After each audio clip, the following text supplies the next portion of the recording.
तो नमस्कार बच्चों, स्वागत करते हैं आपका ऑनलाइन प्लेटफॉर्म पर। जो बच्चा पहली बार देख रहा है चैनल को ज़रूर सब्सक्राइब कर ले, ठीक है, और साथ ही टेलीग्राम चैनल को भी ज्वाइन कर ले। आज का जो टॉपिक होने वाला है इलेक्ट्रिक व्हीकल का पार्ट 2। और मैं बता दूं, हिस्ट्री का जो पार्ट मैंने कराया था वो आपकी थोड़ी क्यूरियोसिटी को मेंटेन करने के लिए कराया था। लेकिन आज के जो चैप्टर में क्वेश्चंस होने वाले हैं या जो जो भी चीज़ें मैं बताऊंगा वो आपके एग्ज़ाम के पॉइंट ऑफ व्यू से बहुत ज़्यादा इम्पोर्टेंट होने वाली है।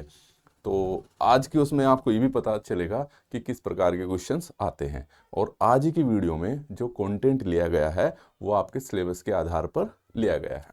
जैसा कि हम जानते हैं कि इलेक्ट्रिकल व्हीकल में जो भी चीज़ें हैं अभी आपके कोर्स में धीरे धीरे ऐड हो जाएंगी कंप्लीट रूप से भी, क्योंकि आपको पता ही है कि आने वाले टाइम में इलेक्ट्रिक व्हीकल का यूटिलाइजेशन बहुत ज़्यादा नॉर्मल हो जाएगा।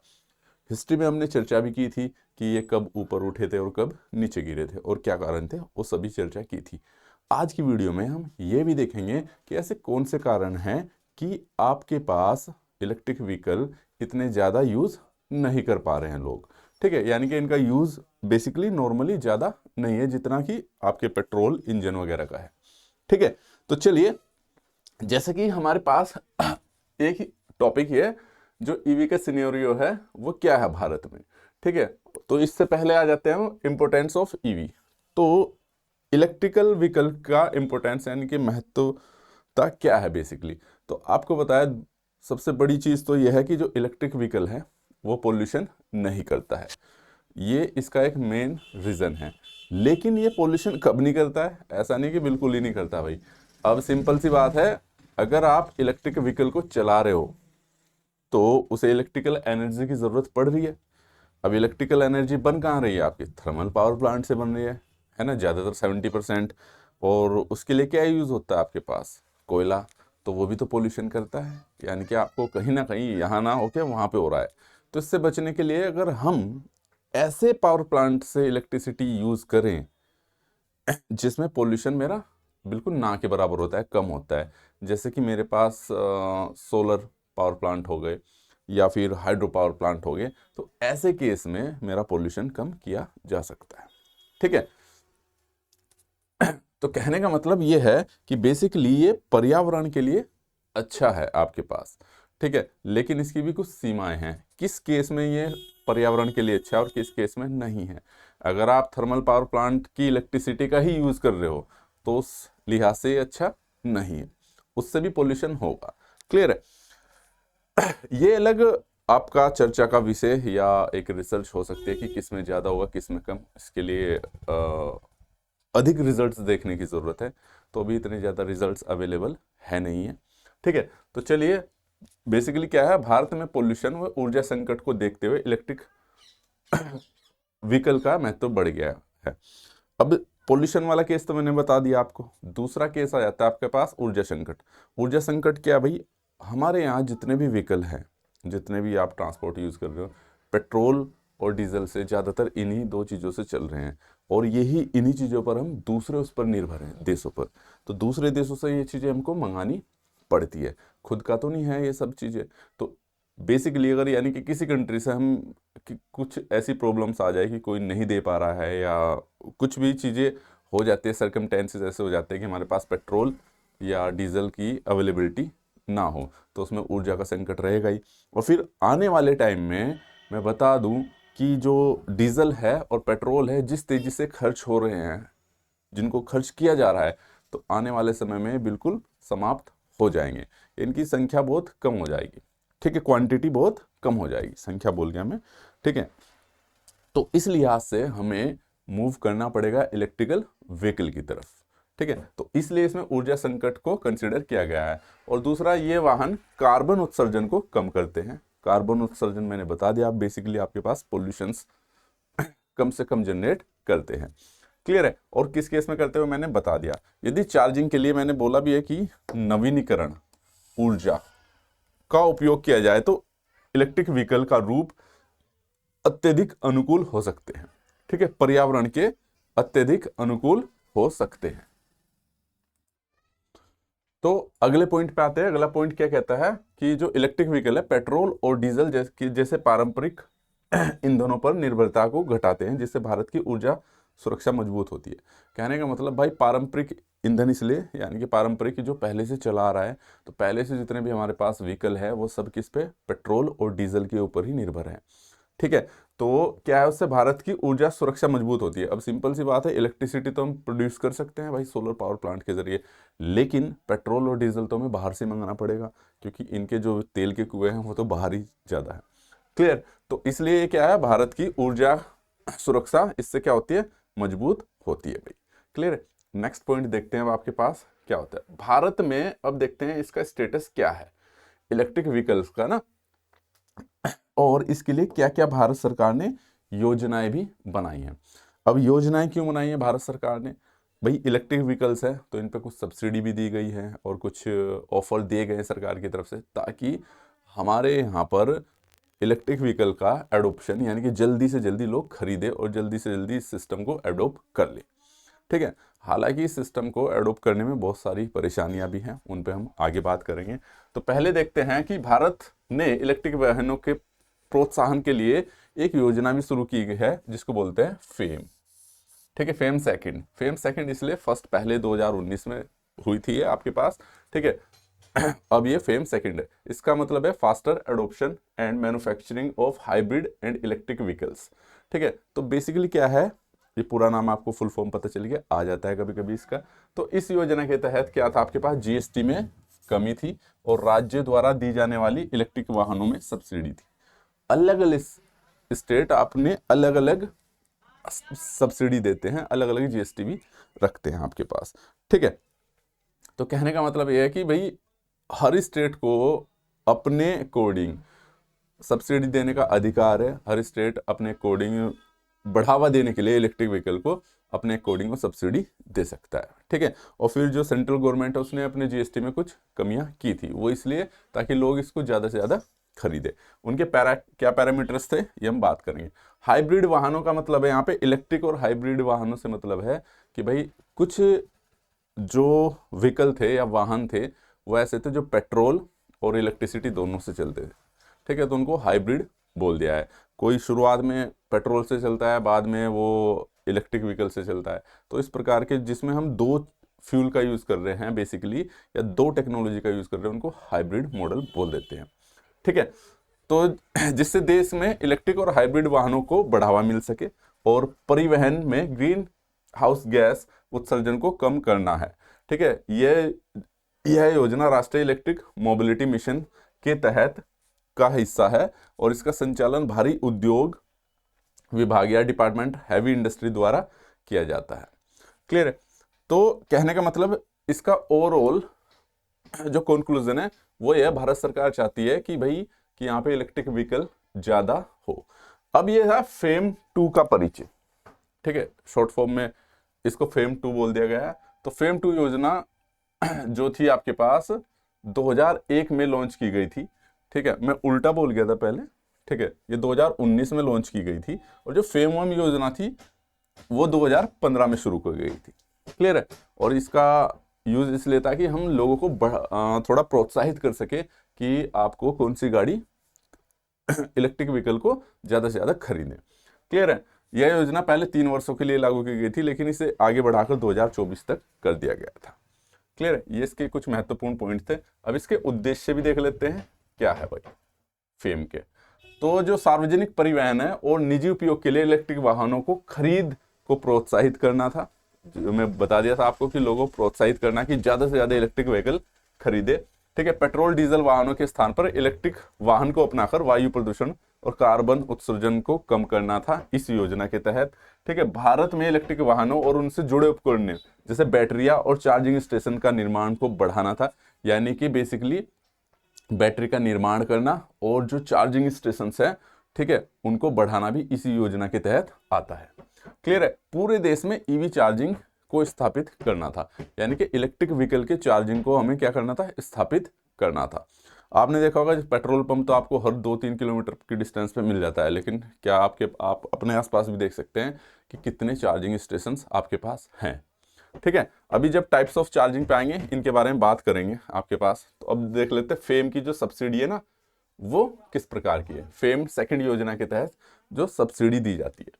ठीक है भाई, तो ये सब्सिडी आपके पास दोपहिया, तिपहिया और चार पहिया, बेसिकली 2 व्हीलर, 3 व्हीलर, 4 व्हीलर और इलेक्ट्रिक बसों पर भी दी जाती है। तो ईवी पर खरीद पर जो दी जाती है, जो वाहन की बैटरी की क्षमता के अनुसार 10,000 प्रति किलोवाट आवर्स के अकॉर्डिंग दी जाती है। यानी कि 1 किलोवाट की जो आपके पास बैटरी है तो उस पर 10,000 की छूट दी जाएगी। क्लियर है?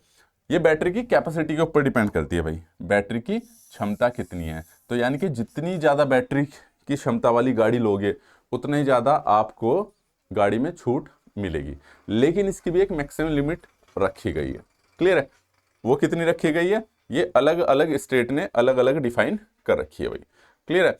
तो ये जो सब्सिडी है उन वाहनों पर लागू होती है जो भारत में ही निर्मित है। अब इसकी कंडीशन भी क्या है, भारत में ही निर्मित है और जिनको में भारतीय बैटरी की गुणवत्ता और मानकों को पूरा करते हो। यानी कि बैटरी के कुछ स्टैंडर्ड होंगे, उनको पूरा करते होंगे, तभी ये आपको सब्सिडी दी जाएगी और वो इंडिया में ही बनती हो। योजना का बड़ा हिस्सा सार्वजनिक परिवहन जैसे इलेक्ट्रिक बसें को बढ़ावा देने के लिए आवंटित है। यानी कि इसमें मैक्सिमम जो हिस्सा है आपका वो ज़्यादातर बसों यानी कि बड़े वाहनों पे इसलिए क्योंकि भाई ज़्यादातर आपके पास जो पब्लिक ट्रांसपोर्ट है लोग उन्हीं से ट्रैवल करते हैं। क्लियर है? और ज़्यादातर गाड़ियाँ चाहे वो ट्रक हो चाहे बसेज हो, ठीक है, वो डीजल से चलती है बेसिकली। ठीक है, तो अगर उनका यूज़ हम ज़्यादा करेंगे तो पोल्यूशन पे काफ़ी हद तक हम कंट्रोल पा लेंगे। विभिन्न राज्य, ठीक है, जैसे नगर निगमों में इलेक्ट्रिक बसें खरीदने के लिए सहायता दी जाती है भाई। ठीक है, तो कहने का मतलब बेसिकली फेम योजना क्या हो गई, बेसिकली ये भारत सरकार की योजना है जिसमें लोगों को प्रोत्साहित करना है कि आप इलेक्ट्रिक वाहन खरीदिए और इसमें हम आपको सब्सिडी भी देंगे, जीएसटी में छूट भी देंगे। ठीक है, और भी जो उनकी तरफ से चीजें अपनी तरफ से मैक्सिमम कर सकते हैं वो कर रहे हैं। बेसिकली इसके अतिरिक्त राज्य सरकार भी अपने स्तर पर रजिस्ट्रेशन शुल्क, रोड टैक्स में छूट और अतिरिक्त सब्सिडी देते हैं। ठीक है, यानी कि रजिस्ट्रेशन शुल्क पर भी, रोड टैक्स में भी और अतिरिक्त सब्सिडी देते हैं। हर एक अलग अलग स्टेट की अलग अलग सब्सिडी है भाई। ऐसा नहीं है कि सभी स्टेट की एक जैसी है, अलग अलग स्टेट अपनी अलग अलग पॉलिसी बनाता है। ठीक है, सब्सिडी उन कारों पर लागू होती है जिनकी एक्स शोरूम कीमत 15 लाख से कम हो। एक्स शोरूम कीमत का मतलब है जिसमें कोई रजिस्ट्रेशन फीस वगैरह ना हो, यानी कि बेसिकली वो उस गाड़ी की या प्रोडक्ट की कीमत होती है। ठीक है ना, उसमें आपका टैक्स इंक्लूड होता है। ठीक है ना, उसमें आरटीओ वगैरह इंक्लूड होता है, कुछ भी इंक्लूड नहीं होता है, बस जो उसकी कीमत होती है उसी को एक्स शोरूम कीमत बोलते हैं। ठीक है, तो ऐसा नहीं है कि जो 15 लाख से ऊपर की गाड़ियां उन पे भी सब्सिडी मिलेगी। ठीक है, ये इसलिए दिया जाता है कि भाई जो 15 लाख से ऊपर गाड़ी खरीद रहा हो वो गरीबी रेखा में आएगा ही नहीं, मतलब गरीब होगा ही नहीं या मिडिल क्लास होगा ही नहीं।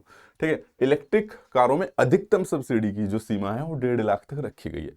यानी कि 15 लाख से कम एक्स शोरूम प्राइस हो और आपको मैक्सिमम जो लिमिट मिल सकती है सब्सिडी की वो कितने हैं, 1.5 लाख रखी गई है सरकार की तरफ से। ठीक है, तो ये फैक्ट्स हैं भाई, इनसे क्वेश्चंस आपके पास आते हैं।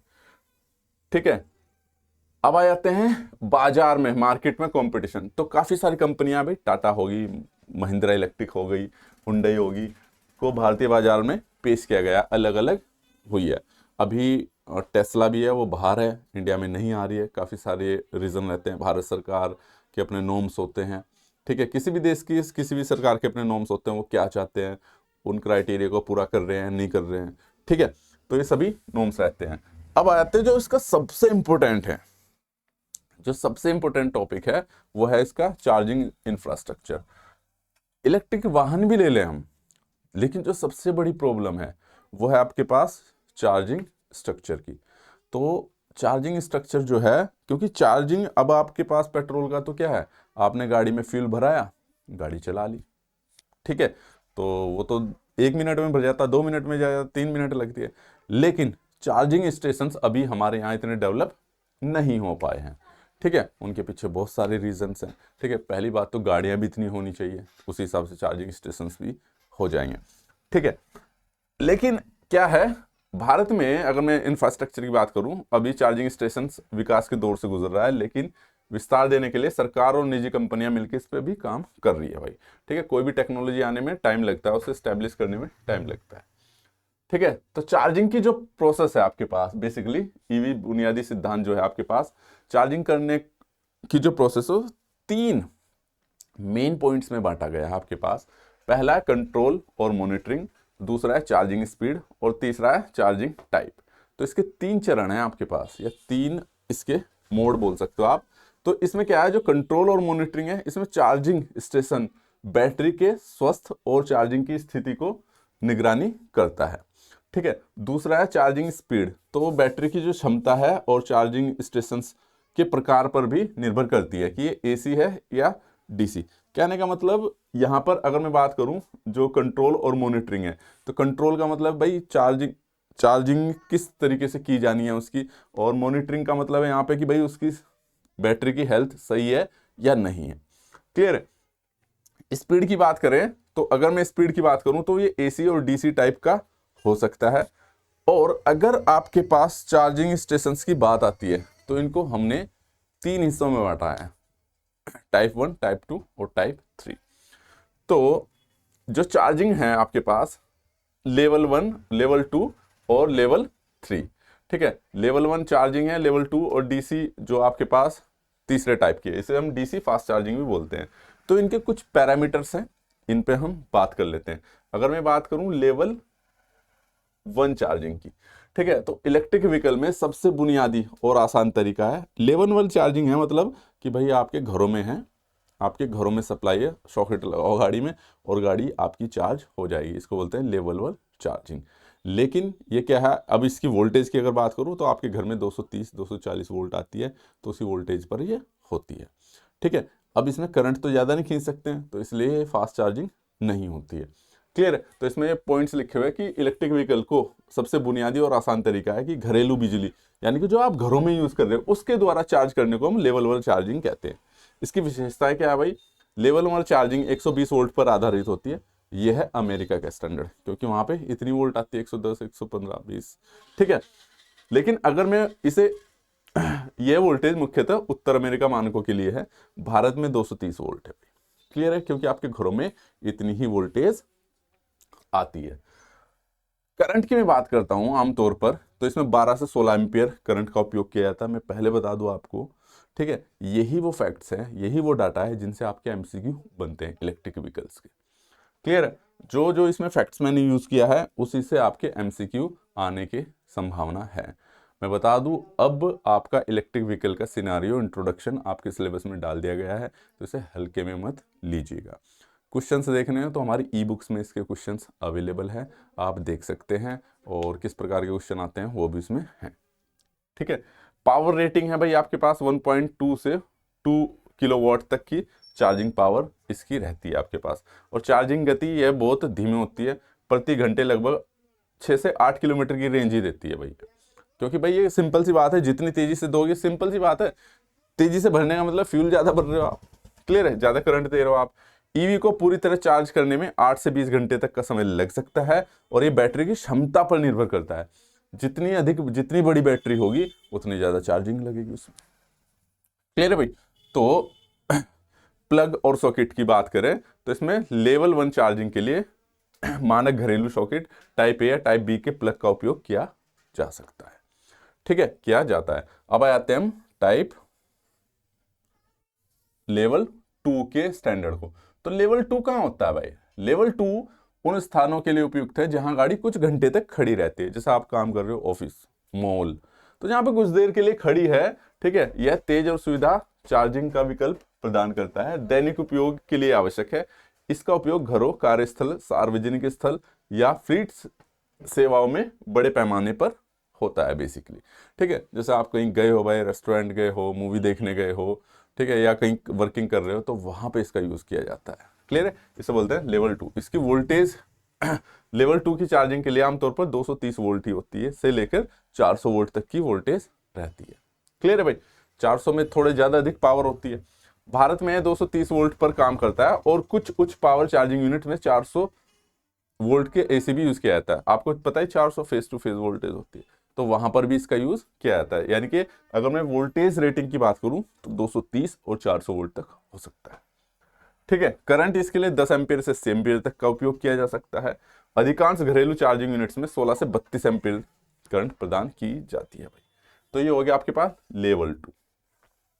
अब अगर मैं इसकी पावर रेटिंग की बात करूं तो 3.3 किलोवाट से 22 किलोवाट तक इसकी पावर रेटिंग्स हो सकती है। और पावर रेटिंग की अधिकतम सीमा बैटरी के प्रकार और चार्जिंग स्टेशन पर निर्भर करती है।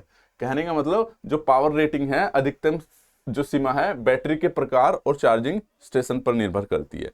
तो भाई चार्जिंग स्टेशन का मतलब है कि भाई ये भी एक प्रकार का चार्जिंग स्टेशन है, तो इसी चीज पर तो निर्भर करेगी आपके पास पावर रेटिंग की अधिकतम सीमा कि कितनी उसके लिए उसे डिजाइन कर रखा हमने पावर स्टेशन को। ठीक है, सॉरी चार्जिंग स्टेशन को। सामान्यतः 7 किलोवाट से 11 किलोवाट की पावर रेटिंग वाले चार्जिंग स्टेशन अधिक सामान्य होते हैं। नॉर्मली ये 7 किलोवाट और 11 किलोवाट की रेंज के होते हैं। अगर मैं चार्जिंग टाइम की बात करूं तो ये 1 से 6 घंटे लेते हैं। ठीक है, इलेक्ट्रिक वाहनों को बैटरी को पूरी तरह से चार्ज किया जा सकता है। क्लियर, 1 से 6 घंटे। और बाकी ये कितनी देर में चार्ज होगी बैटरी की क्षमता के ऊपर डिपेंड करेगा। बैटरी की कैपेसिटी ज़्यादा है तो ज़्यादा ही टाइम लिया जाएगा। ठीक है, उदाहरण 20 से 40 किलोवाट बैटरी के लिए 4 से 6 घंटे लग सकते हैं। ठीक है भाई, अब आते हैं इसमें जो कनेक्टर्स हैं। इसमें लेवल 2 चार्जिंग के लिए कनेक्टर आमतौर पर टाइप 2 IEC, ये उसका नंबर है 621962 होते हैं। क्लियर है, ये इसका एक मॉडल नंबर स्टैंडर्ड बना रखा है कि भाई टाइप 2 की चार्जिंग के लिए हम इस प्रकार के कनेक्टर का यूज़ करते हैं, क्योंकि इतने हैवी करंट के लिए हम नॉर्मली स्विच यूज़ नहीं कर सकते हैं जो आपके घरों में यूज़ किए जाते हैं। ठीक है, ये कनेक्टर्स इलेक्ट्रिक वाहनों और चार्जिंग स्टेशन के बीच डेटा संचारित करने की सुविधा भी प्रदान करते हैं। तो यानी कि चार्जिंग तो करते हैं, साथ में डेटा भी देते हैं कि बैटरी कितनी % चार्ज हो गई है। ठीक है, या जो इसका टेम्परेचर है, इंफॉर्मेशन है, वो सभी चीज़ें दी जाती है। क्लियर है भाई, कोई दिक्कत यहाँ तक। अब आते हैं लेवल 3 के चार्जिंग पे। लेवल 3 का जो चार्जिंग है ये होता है आपका चार्जिंग स्टेशन पे। इसे हम फास्ट चार्जिंग भी कहते हैं। फास्ट चार्जिंग इसलिए क्योंकि इससे स्पेशल जल्द से जल्द बैटरी को चार्ज करने के लिए बनाया जाता है।